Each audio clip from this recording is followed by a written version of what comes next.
एक और वैकेंसी आ रखा है यस बैंक के तरफ से, ठीक है, Yes Bank professional banker program. तो इन्होंने इस बार जो टाई अप किया है वो मणिपाल के साथ में किया है कि 1 साल की जैसे उसके अंदर ट्रेनिंग वगैरह होती है। तो मैं इसके अंदर आपको वो डाउट भी दिखाऊंगा जो आपने पिछली वीडियो में मुझसे डाउट पूछे थे यस एक्सिस बैंक के अंदर, ठीक है।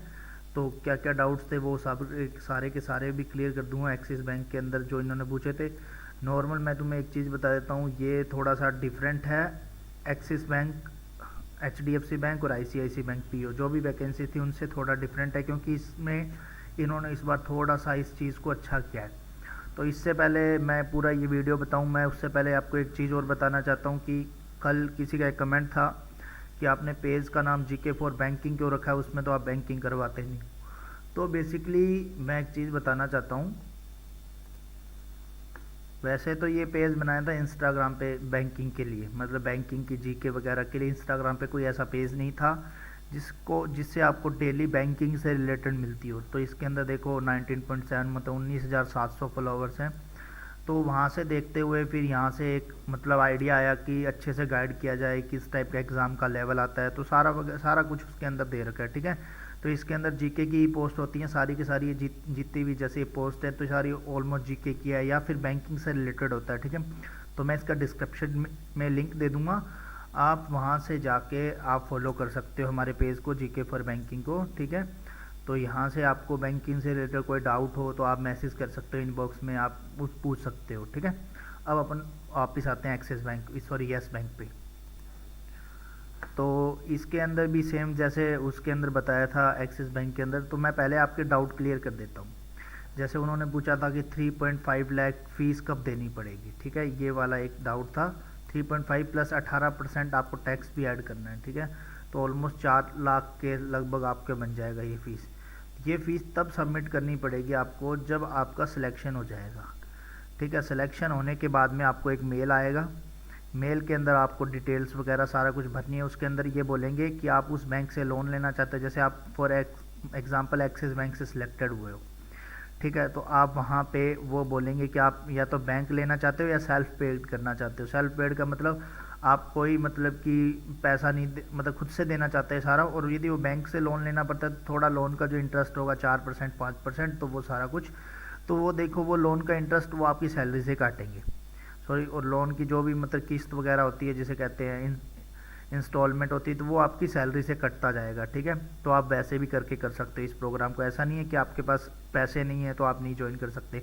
हाँ, इनका कुछ अमाउंट ऑफ फीस होता है, जैसे IBPS वगैरह सारे लेते हैं तो इनके 500 रुपये चार्ज लगते हैं फॉर्म फिल करने के। सिर्फ एक ऐसा ही बैंक है जो ICICI PO है जिसकी कोई भी फीस नहीं लगती है, ठीक है, फॉर्म फिल करने की, वो फ्री ऑफ कॉस्ट फॉर्म है ICICI PO, ठीक है। तो एज इसमें क्या होता है 27 से लेस होती है, बट इसके अंदर 28 से लेस है, ठीक है। तो ये आप जिनको भी भरना है वो अप्लाई कर सकते हैं, 28 से लेस होता है। और इसके अंदर क्या चीज़ें होती हैं, देखो किसी के डाउट्स थे कि जो ये फ़ी पेमेंट करते हैं 3.5 लाख वाली, क्या ये रिटर्न होगी? नहीं, रिटर्न नहीं होगी। इसका मैं बता देता हूँ क्या होता है। Almost 1 lakh rupees hostel fees होती है, ठीक है। 1 लाख आपका वहाँ पे क्या कहते हैं खाने वगैरह का होता है, ठीक है। और बाद में जो 1.5 लाख के समथिंग होती है वो फीस होती है आपकी वहाँ पे मणिपाल से आप जो कोर्स लेते हो। मणिपाल का कोर्स ऐसा है कि आप वो कोर्स कर लोगे तो आपको कोई भी प्राइवेट बैंक में नौकरी मिल सकती है, ठीक है।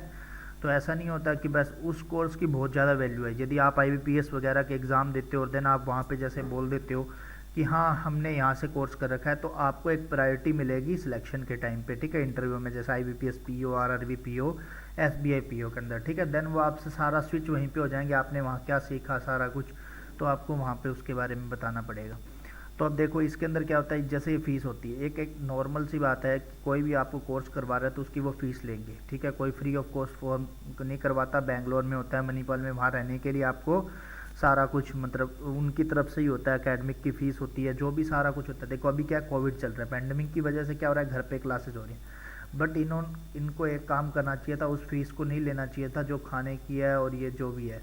बट ये क्या होता है कि जैसे ही पैंडमिक कम होता है तो जैसे 3 महीने आपने यहाँ पे क्लासेस ली हैं तो आपको 3 महीने के लिए ही वहीं पे बेंगलोर बुला लेंगे, ठीक है। तो इस वजह से वो उन्होंने फ़ीस को उतना ही रखा है, नहीं तो इनका नॉर्मल जो फीस है वही 3.5 वहाँ पे लगता है आपको। टोटल 1 साल आप एक तरह से रह ही जाते हो, ठीक है, रहना खाना पीना सब कुछ हो जाता है, ठीक है। तो ये इसलिए होता है। अब दूसरा क्वेश्चन किसका था कि भाई इसके अंदर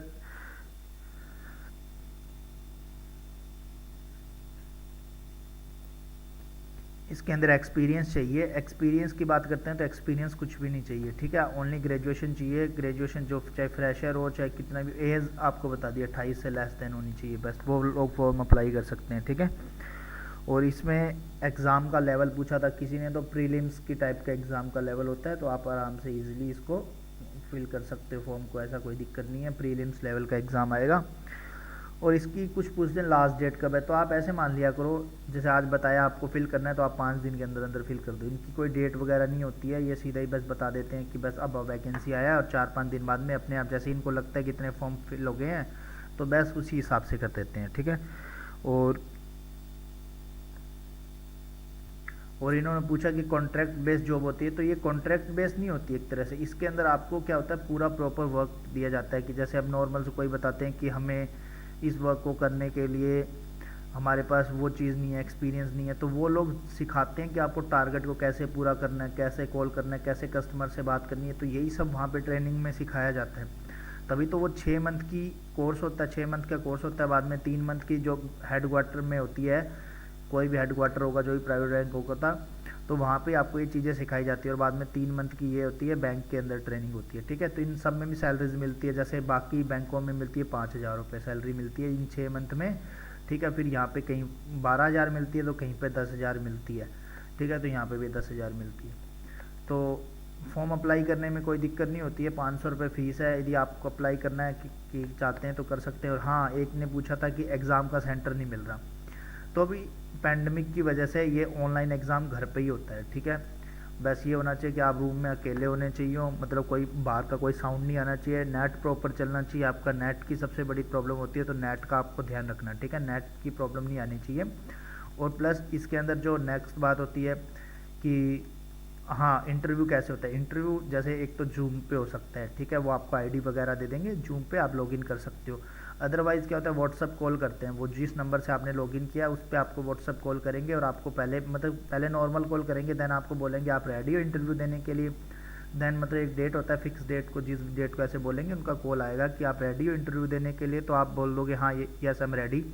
तो फिर वो आपको नंबर देंगे, आप अपना, तो वो आपको नंबर देंगे, फिर आप उन पर कॉल कर सकते हो और आप उनसे जैसे नॉर्मल, वो अपने आप को कहते हैं हाइड कर लेते हैं। तो उसके बाद में वो आपसे क्वेश्चन वगैरह पूछते रहते हैं, आपको आंसर करना। नॉर्मल क्वेश्चन पूछते हैं, आप यहाँ क्यों आना चाहते हो, इस फील्ड में क्या करोगे, मतलब आप अपने बारे में सारा कुछ बताओ। यही जितना भी हो सके सच बोलो, झूठ बोलोगे वो वहीं पे क्रॉस क्वेश्चन करेंगे और आप फंस जाओगे। आप ये बोलोगे कि मतलब नेगेटिव थॉट वाला कोई कॉन्सेप्ट नहीं होना चाहिए उसके अंदर, पॉजिटिव बातें ही बोलना, ठीक है। तो आप अपने हिसाब से जो आपकी पॉजिटिव स्ट्रेंथ है वो बोलो कि मैं यहाँ क्यों ज्वाइन करना चाहता हूँ, उसकी वजह। आप ये मत बोलो कि मेरा कहीं सिलेक्शन नहीं हो रहा तो मैं ये ज्वाइन करना चाहता हूँ, तो वो कहते हैं कि फिर ये वहाँ पे भी लायक नहीं है तो यहाँ कैसे लायक होगा। तो इस चीज़ का बाकी मैं भी पूरा डिटेल में बताता हूँ, ये उससे बेटर क्यों है बाकी सबसे, ठीक है। बस इसका ये चीज़ बता देता हूँ। देखो इसके अंदर जैसे मैंने बाकी नॉर्मल के अंदर बताया था कि इसके अंदर क्या है कि देखो बेंगलोर कैंपस में होगा 6 मंथ की जो ट्रेनिंग क्लासरूम लर्निंग, तो वो इस बार ऑनलाइन की चांसेस ज़्यादा है वापस से कोविड पैंडमिक की वजह से। 3 मंथ की इंटर्नशिप विद एक्सिस बैंक के अंदर, येस बैंक के अंदर, sorry 3 month on job training Yes Bank, मतलब देखो where candidate will undertake a full time role, मतलब वहाँ पे उनको एक, देखो इसके अंदर थोड़ा सा डिफरेंट क्यों है। इसके अंदर देखो रिटेल बिजनेस और ऑपरेशनल, ठीक है, इन दोनों पे है। रिटेल बिजनेस यदि करते हो तो आपको क्या है, बिजनेस टाइप में जैसे कहते हैं कि सेल्स करनी पड़ेगी, तो सेल्स करनी पड़ेंगी, तो आपको इसका सेल्स का बेनिफिट होता है कि आपने सेल्स का मीन्स ये नहीं होता कि जाके एक्सिस येस बैंक के बारे में आप बेच रहे हो, कुछ ऐसा नहीं होता। आपको अकाउंट खुलवाना होता है नॉर्मली किसी को बोल के, या आप अपने फैमिली में भी खुलवा सकते हो अकाउंट, किसी का अपने दोस्त का खुलवा सकते हो, उनको अपनी बता सकते हो स्कीम्स कि हमारे इतना इंटरेस्ट दिया जाता है, मतलब हो जाता है। क्योंकि देखो गवर्नमेंट बैंक में एक चीज़ का ध्यान रखना, जैसे किसी को 90 लाख 100 लाख लेना हो, सॉरी 1 करोड़ हो गया एक तरह से, तो वो नहीं मिलता है, बट प्राइवेट बैंक में ये मिल जाता है, ठीक है। तो जितने भी गवर्नमेंट सर्वेंट के जो होते हैं लोग, वो लोन यहीं से लेते हैं प्राइवेट से, ठीक है। तो इसीलिए इनका अच्छा चलता है, नहीं तो ऐसे ये भी बंद हो जाए, बट इनका हर चीज़ में चार्ज लगता है। जैसे अब एटीएम है, एटीएम रखने का HDFC 525 रुपये पर ईयर लेता है, ठीक है, चार्ज लेता है। तो इनका इन सब चीज़ों पे भी चार्ज लगता है, ठीक है। पर इनका इंटरेस्ट अच्छा होता है, इनकी जो सारी भी सुविधाएं होती हैं अच्छी होती हैं इसके अंदर एज़ कम्पेयर टू गवर्नमेंट, ठीक है। गवर्नमेंट के अंदर क्या होता है कि आपको कोई काम करवाना पड़ता है तो जल्दी नहीं करते, थोड़ा हो जाता है, क्योंकि वहाँ पे ज़्यादा पता है क्या होता है, गैदरिंग होती है एक तरह से, बहुत ज़्यादा अकाउंट है। यहाँ पे नॉर्मल होता है कि यहाँ 50 लोगों का अकाउंट है, वहाँ पे 50,000 लोगों के अकाउंट है, 5,000 मान लो। तो इसी वजह से वहाँ पे काम का डिले होता है। ऐसा कोई नहीं होता कि वो ख़राब है बैंक के, ऐसा नहीं होता, इनके पास होते ही इतने लोग हैं। बट इनके पास ये लोग होते हैं ना, ये अच्छी खासी प्रॉपर्टी वाले लोग होते हैं, ठीक है। तो इसलिए ये बैंक अच्छे चलते हैं। अब देखो इसके बारे में और बातें बता देता हूँ जो भी काम किए। देखो इसके अंदर क्या होता है, अब इसके अंदर जो दे रखा है आपको सीधा सीधा कि भाई 5.5 लाख पर एनम, ठीक है। ये यहाँ पे इनकी वो क्या सैलरी होती है। अब देखो मैंने रिटेल बिजनेस का बताया था कि मैं वो सेल्स करते हैं तो उसकी सैलरी भी फिर उसी हिसाब से ज़्यादा होती है, ऑलमोस्ट 45,000 रुपये पर मंथ होगी, ठीक है। 45,000 रुपये कट कुटा के आपको 35 से 36 इन हैंड मिल जाएंगे।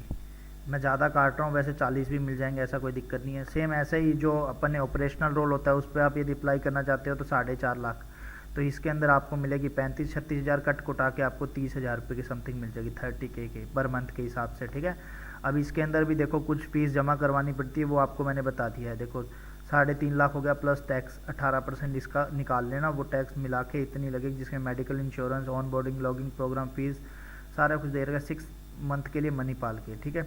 अब इसके अंदर देखो ये 500 रुपये जो चार्जेज हैं, ठीक है। कंप्लीट ऑनलाइन प्रोसेस करने के बाद में take online assessment, selected candidate then arrive interview आ गया, ठीक है। उसके बाद में क्या है, जैसे ही आपको ऑफर लेटर हो जाता है तो नॉन रिफंडेबल रजिस्ट्रेशन होता है कि आप कंफर्म करना चाहते हो हम आ रहे हैं नहीं आ रहे, ये 10,000 रुपये फीस होता है, ठीक है। ये आपको सबमिट करना पड़ता है तब आप, ताकि उनको ऐसा लग जाए कि आप आ रहे हो कि नहीं आ रहे हो, ठीक है। नहीं तो वो किसी और कैंडिडेट को बोल फिर। और इसके अंदर बात करें जैसे बाकी अदर बैंकेज होते हैं उनमें जैसे 5,000 10,000 स्टार्ट में मिलते हैं, तो इसके अंदर देखो स्टार्ट का मतलब वो 1 साल के टाइम में, तो इसमें देखो 5,000 तो ये वाला तो हर बैंक में ही सेम है, ठीक है। बाद में यहाँ पे 20,000 रुपये मिलेगा, सेम यहाँ पे सैलरी एप्लीकेशन ऑन जॉब, मतलब कि जो जॉब ट्रेनिंग होगी वहाँ पे सैलरी एप्लीकेबल होने लग जाएगी, ठीक है। तो इसके लिए देखो क्या क्या एलिजिबिलिटी है, सिटीज़न ऑफ इंडिया, ठीक है। ग्रेजुएशन में आपके 55% होने चाहिए।